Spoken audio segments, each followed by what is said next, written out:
안녕하세요, 여러분. 오늘은 제가 겪은 특별한 하룻밤 이야기를 들려드리려고 합니다. 저는 서울의 한 중소기업에서 20년 넘게 일하고 있는 50대 중반의 평범한 회사원입니다. 매일 아침 6시에 일어나 김포에서 서울까지 출퇴근 전쟁을 치르죠. 지하철에서 사람들에 떠밀리며 1시간 반을 보내고 나면 이미 피곤이 몰려옵니다. 회사에서는 늘 반복되는 업무와 끝없는 회의에 시달립니다. 젊은 상사들의 새로운 아이디어를 따라가기도 벅차고 때로는 제 경험과 노하우가 무시당하는 것 같아 서글퍼지기도 해요. 퇴근 후엔 술자리가 이어지는 날도 많아서 집에 돌아오면 녹초가 되곤 합니다. 주말에도 쉬지 못해요. 아내는 늘 집수리나 대청소를 시키고 성인이 된 아이들은 여전히 등록금과 용돈을 요구합니다. 가족들과 대화도 점점 줄어들어 같은 집에 살면서도 마치 남처럼 지내는 것 같아요. 취미 생활을 하고 싶어도 시간도 돈도 없습니다. 가끔 TV로 여행 프로그램을 보면서 한 번쯤 훌쩍 떠나고 싶다는 생각을 하지만 그저 꿈일 뿐이죠. 이런 일상이 반복되다 보니 점점 삶의 의미를 잃어가는 것 같았어요. 무기력증과 우울감이 찾아왔고 아침에 일어나기가 너무 힘들었습니다. 그래서 결국 휴가를 내고 혼자만의 시간을 갖기로 한 거예요. 여러분도 이런 감정 한 번쯤 느끼셨나요? 그날 밤 은선 씨와의 만남은 이런 제 일상의 큰 이벤트이자 기쁨이 되었답니다. 얼마 전 일상에 지쳐 혼자만의 시간이 필요해 낚시를 하러 갔습니다. 목적지는 깊은 산중에 있는 작은 저수지였어요. 해질 무렵 겨우 도착했는데 저수지 옆에 산장 민박이라는 낡은 2층 목조 건물이 있더라고요. 그곳에서 40대 초반으로 보이는 박은선 씨를 만났습니다. 그녀는 혼자 그 민박을 운영하고 계셨어요. 솔직히 말씀드리자면 처음 봤을 때는 은선 씨의 외모가 눈에 띄었습니다. 키가 꽤 크고 날씬한 체형이었는데 우아한 자태가 눈길을 사로잡았습니다. 긴 머리카락은 부드러운 갈색 물결처럼 어깨를 따라 흘러내렸고 가끔 바람에 흩날릴 때마다 은은한 꽃향기가 풍겼어요. 얼굴은 옷같이 하얗고 매끈했습니다.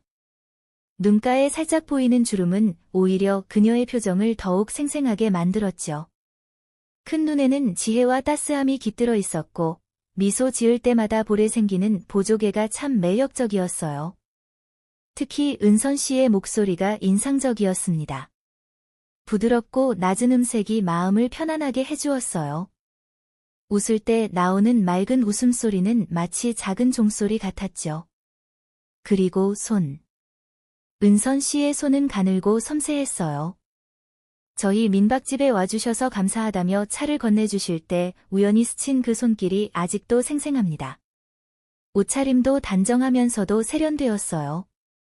편안한 면 원피스에 가벼운 카디건을 걸치신 모습이 참 자연스럽고 아름다웠습니다. 하지만 무엇보다 은선 씨의 가장 큰 매력은 내면에서 우러나오는 자신감과 따뜻함이었어요. 그녀의 눈빛과 미소에서 느껴지는 그 특별한 매력에 저도 모르게 이끌렸답니다. 은선 씨에게 인간적인 호감을 느끼는 감정을 애써 무시하며 밤낚시를 하고 있는데 은선 씨가 제 낚시자리 옆에 맥주를 들고 와서 앉더라고요. 손님 없는 민박집이었는데 제가 와서 무료함을 달랠 수 있었다면서요.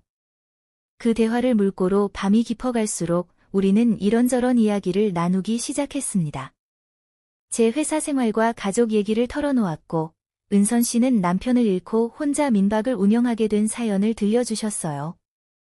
나이 차이가 있었지만 서로의 아픔을 이해하고 공감하는 깊은 대화를 나눌 수 있었습니다. 남편을 잃고 혼자 민박을 운영하며 아등바등 살아온 은선 씨가 가여워 저도 모르게 포옹을 하고 등을 토닥여 주었습니다. 그런데 은선 씨가 남자의 품이 그리웠던 건지 저를 꽉 끌어안는 것이 아니겠어요. 조금만 더 안아달라면서요. 저는 그런 은선 씨를 뿌리칠 수 없기도 했고 저도 모르게 아랫도리가 불끈해지는 느낌에 은선 씨를 꽉 끌어안고 어느새 정신 차려보니 진한 키스를 하고 있었어요. 키스를 하다 보니 은선 씨가 입은 원피스 안으로 저도 모르게 손이 들어가기 시작했고 제 이성의 끈은 그만 끊어지고 말았습니다. 어느새 은선 씨의 원피스도 제 바지도 벗은 채로 고요한 낚시터에서 시끄러운 소리를 내며 밤을 보냈습니다. 그렇게 한두 시간이 지났을까요? 새벽녘, 우리는 함께 저수지 앞에 앉아 물 한 개가 피어오르는 모습을 바라보았어요. 그 순간, 저는 마음의 평화를 찾은 것 같았습니다. 떠나기 전, 은선 씨가 다음에 또 오세요 라고 하셨는데, 그 말이 참 묘하게 느껴졌어요. 그날 밤은 제게 잊지 못할 특별한 기억으로 남아있어요. 그리고 무료한 직장 생활에서 스트레스를 받을 때마다 종종 혼자 들를 생각입니다. 이상으로 제 이야기를 마치겠습니다. 들어주셔서 감사합니다.